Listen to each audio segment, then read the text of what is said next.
ಹಾಯೋಲ್ ನಾವು ಅಮ್ಮಂದಿರು ಕೆಲವೊಂದು ಸೂಕ್ಷ್ಮವಾದ ವಿಚಾರಗಳನ್ನ ಯಾರ ಬಳಿನೂ ಕೂಡ ಹಂಚ್ಕೊಳ್ಳಿಕ್ಕೆ ಇಷ್ಟಪಡಲ್ಲ. ಅದರಲ್ಲೂ ಕೂಡ ಬ್ರೆಸ್ಟ್ ಮಿಲ್ಕ್ ಕಡಿಮೆ ಆಗೋದ್ರ ಬಗ್ಗೆ ಸ್ವಲ್ಪ ಬ್ರೆಸ್ಟ್ ಮಿಲ್ಕ್ ಕಡಿಮೆ ಆಗ್ತಿದ್ದಂಗೆ ನಮಗೆ ಸುಮಾರಷ್ಟು ಯೋಚನೆ ತಲೆಗೆ ಬರ್ತಿರುತ್ತೆ.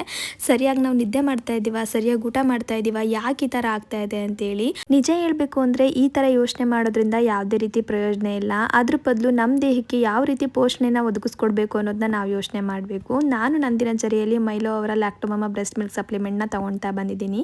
ಇದರಲ್ಲಿ ಏನಂದರೆ ಶತಾವರಿ, ಸಬ್ಬಕ್ಕಿ ಕಾಳು, ಬಿಳಿ ಜೀರಿಗೆ, ನುಗ್ಗೆಕಾಯಿ, ಪಂಚತೃಣ ಮೂಲ, ವಿದಾರಿಕಂದ, ಪಾಲಕ್ ಸೊಪ್ಪು ಈ ಥರ ನೈಸರ್ಗಿಕ ಪದಾರ್ಥಗಳನ್ನೆಲ್ಲ ಹಾಕಿ ಇದನ್ನು ತಯಾರು ಮಾಡಿರ್ತಾರೆ. ನಾವಿದನ್ನು ಬಿಸಿ ಹಾಲಿಗೆ ಅಥವಾ ನೀರಿಗೆ 2 ಚಮಚ ಹಾಕಿಬಿಟ್ಟು ಚೆನ್ನಾಗಿ ಮಿಕ್ಸ್ ಮಾಡಿಕೊಂಡು ಕುಡಿದ್ರೆ ಆಯಿತು.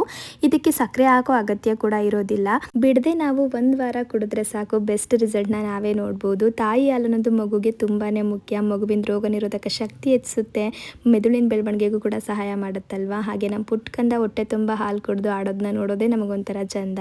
ಜೊತೆಗೆ ಪೋಸ್ಟ್ ಪಾರ್ಟಮ್ ರಿಕವರಿಗೂ ಕೂಡ ಇದು ತುಂಬ ಹೆಲ್ಪ್ ಮಾಡುತ್ತೆ. ಇನ್ನು ನಿಮ್ಗೇನಾದರೂ ಈ ಮೈಲೋ ಅವರ ಲ್ಯಾಕ್ಟೋಮಮಾ ಬ್ರೆಸ್ಟ್ ಮಿಲ್ಕ್ ಸಪ್ಲಿಮೆಂಟ್ ಬೇಕು ಅನ್ನೋಂಗಿದ್ರೆ ಮೈಲೋ ವೆಬ್ಸೈಟಲ್ಲಿ ಸಿಗುತ್ತೆ. ಅಮೆಝಾನ್ ಮತ್ತು ಫ್ಲಿಪ್ಕಾರ್ಟಲ್ಲಿ ಕೂಡ ಅವೈಲೇಬಲ್ ಇದೆ. ಲಿಂಕ್ ಕೂಡ ಕೊಟ್ಟಿರ್ತೀನಿ, ಚೆಕ್ ಮಾಡಿ ನೋಡಿ.